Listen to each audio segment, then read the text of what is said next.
Première épître aux Corinthiens, chapitre 12.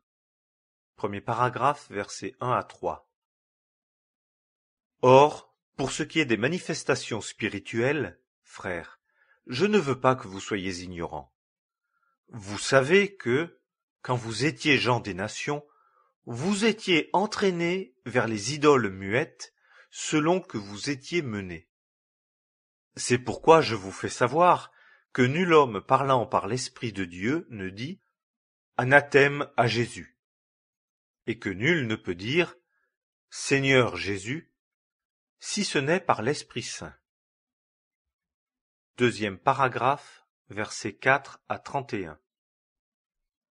Or, il y a diversité de dons de grâce, mais le même Esprit.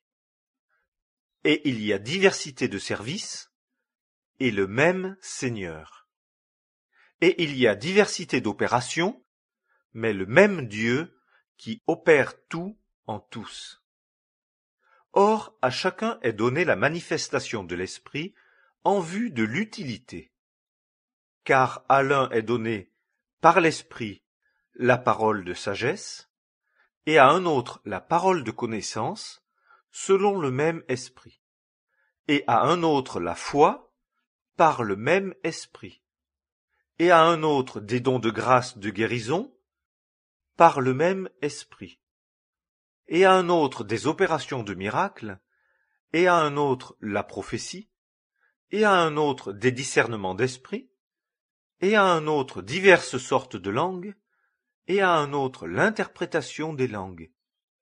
Mais le seul et même Esprit opère toutes ces choses, distribuant à chacun en particulier comme il lui plaît.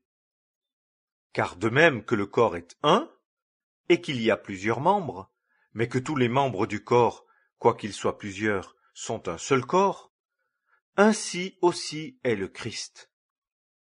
Car aussi nous avons tous été baptisés d'un seul esprit pour être un seul corps, soit juif, soit grec, soit esclave, soit homme libre, et nous avons tous été abreuvés pour l'unité d'un seul esprit. Car aussi le corps n'est pas un seul membre, mais plusieurs.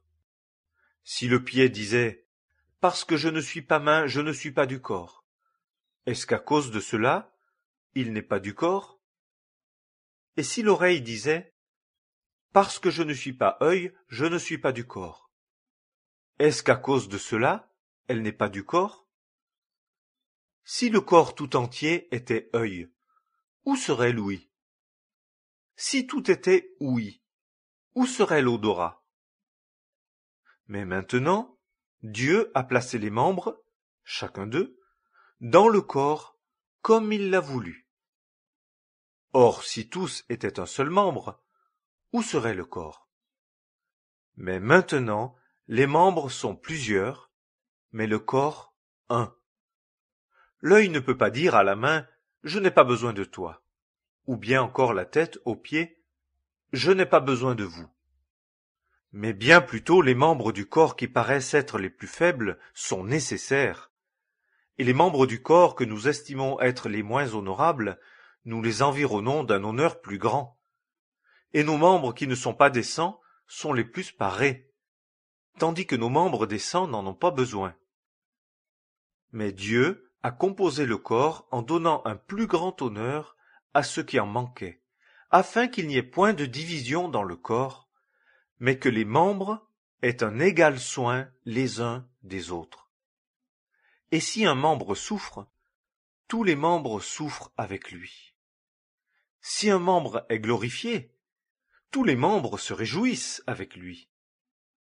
Or vous êtes le corps de Christ, et ses membres, chacun en particulier. Et Dieu a placé les uns dans l'assemblée, d'abord des apôtres, en second lieu des prophètes, en troisième lieu des docteurs, ensuite des miracles, puis des dons de grâce de guérison, des aides, des gouvernements, diverses sortes de langues. Tous sont-ils apôtres? Tous sont-ils prophètes?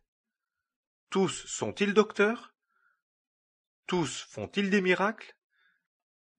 Tous ont-ils des dons de grâce de guérison? Tous parlent-ils en langue?